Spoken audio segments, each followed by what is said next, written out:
The chaos is in his mind, which he has not yet learned to organize. This is his next conceptual task. His every experience is a discovery. Every impression it leaves in his mind is new, but he is not able to think in such terms. To him, it is the world that's new. What Columbus felt when he landed in America, what the astronauts felt when they landed on the moon, is what a child feels when he discovers the Earth, between the ages of 2 and 7. Do you think that Columbus's first desire was to adjust to the natives, or that the astronaut's first wish was to engage in fantasy play? This is a child's position at about the age of 3. The next 3 or 4 years determine the brightness or the misery of his future. They program the cognitive functions of his subconscious computer. The subconscious is an integrating mechanism. Man's conscious mind observes and establishes connections among his experiences.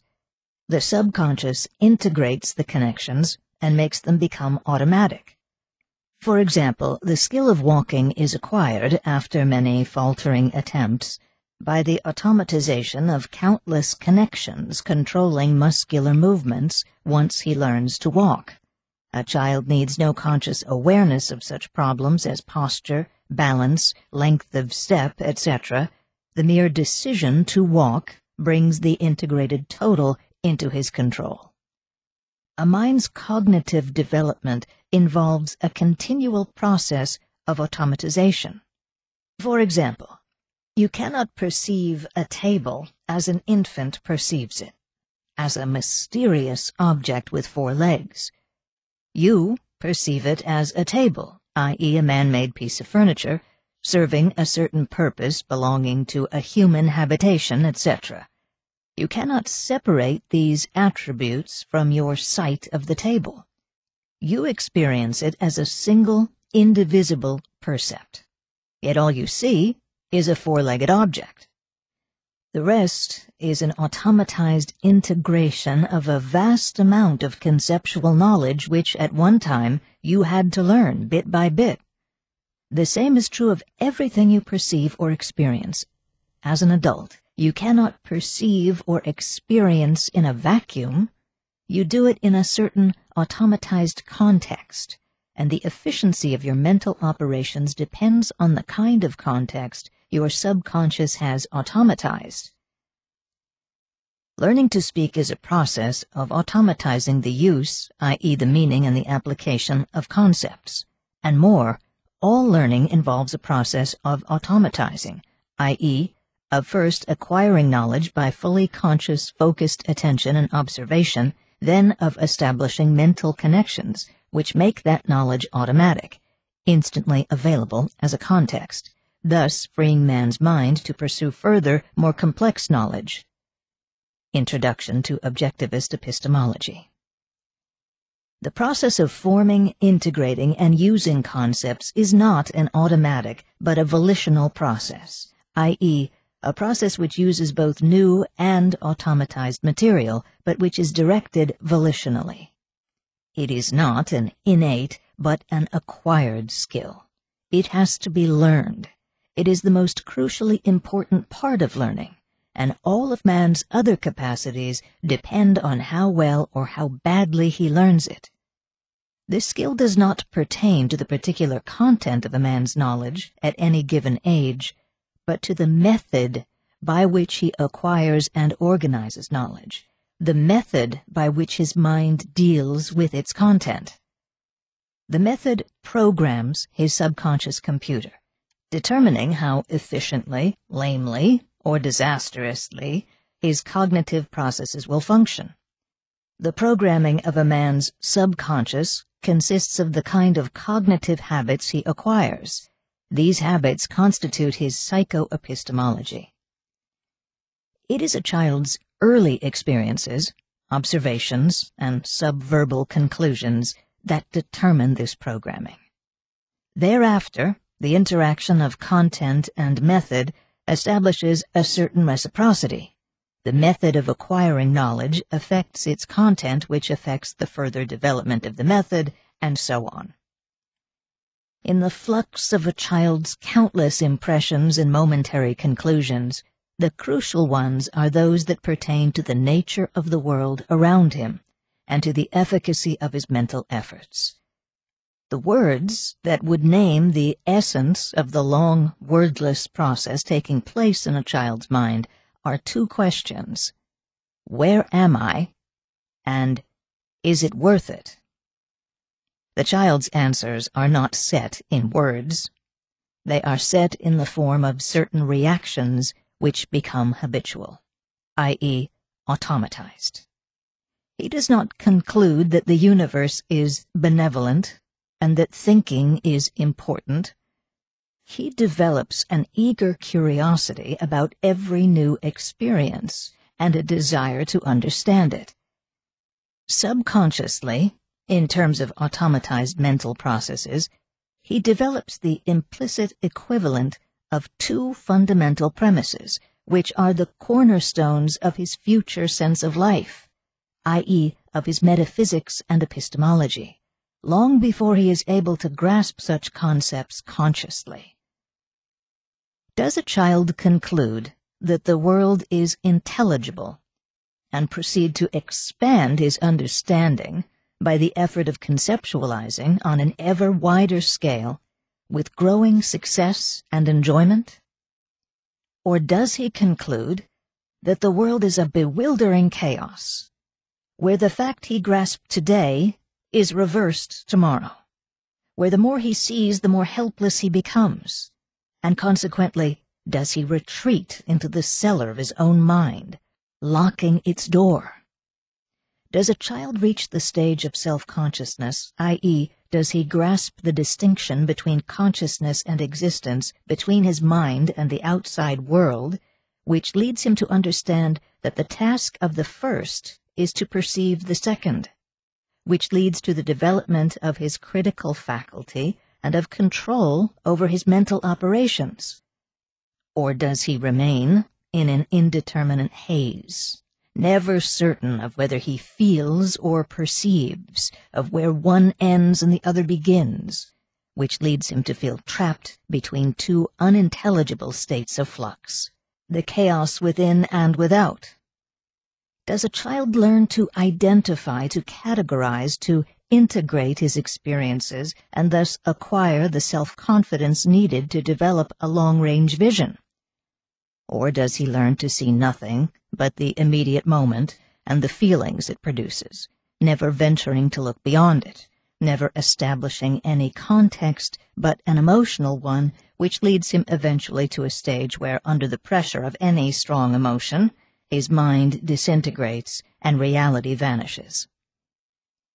These are the kinds of issues and answers that program a child's mind in the first years of his life, as his subconscious automatizes one set of cognitive, psycho-epistemological habits or the other, or a continuum of degrees of precarious mixtures between the two extremes.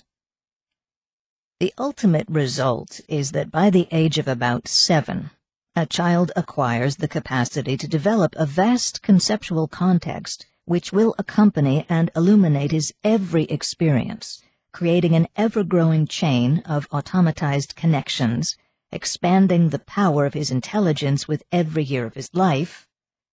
Or a child shrivels as his mind shrinks, leaving only a nameless anxiety in the vacuum that should have been filled by his growing brain. Intelligence is the ability to deal with a broad range of abstractions. Whatever a child's natural endowment, the use of intelligence is an acquired skill. It has to be acquired by a child's own effort and automatized by his own mind. But adults can help or hinder him in this crucial process. They can place him in an environment that provides him with evidence of a stable, consistent, intelligible world, which challenges and rewards his efforts to understand, or in an environment where nothing connects to anything, nothing holds long enough to grasp, nothing is answered, nothing is certain, where the incomprehensible and unpredictable lurks behind every corner, and strikes him at any random step. The adults can accelerate or hamper, retard and perhaps destroy the development of his conceptual faculty. Dr. Montessori's own handbook indicates the nature and extent of the help that a child needs at the time he enters nursery school. He has learned to identify objects. He has not learned to abstract attributes, i.e., consciously to identify things such as height, weight, color, or number. He has barely acquired the ability to speak. He is not yet able to grasp the nature of this, to him, amazing skill, and he needs training in its proper use, i.e., training in conceptualization. It is psycho-epistemological training that Dr. Montessori had in mind, though this is not her term, when she wrote the following about her method. The didactic material, in fact, does not offer to the child the content of the mind, but the order for that content. The mind has formed itself by a special exercise of attention, observing, comparing, and classifying. The mental attitude acquired by such an exercise leads the child to make ordered observations in his environment, observations which prove as interesting to him as discoveries, and so stimulate him to multiply them indefinitely and to form in his mind a rich content of clear ideas. Language now comes to fix, by means of exact words, the ideas which the mind has acquired. In this way, the children are able to find themselves alike in the world of natural things and in the world of objects and of words which surround them, for they have an inner guide which leads them to become active and intelligent explorers instead of wandering wayfarers in an unknown land. Maria Montessori, Dr. Montessori's own handbook, New York, Schocken Books, 1965, pages 137 through 138. The purposeful, disciplined use of his intelligence is the highest achievement possible to man. It is that which makes him human. The higher the skill, the earlier in life its learning should be started. The same holds true in reverse for those who seek to stifle a human potential.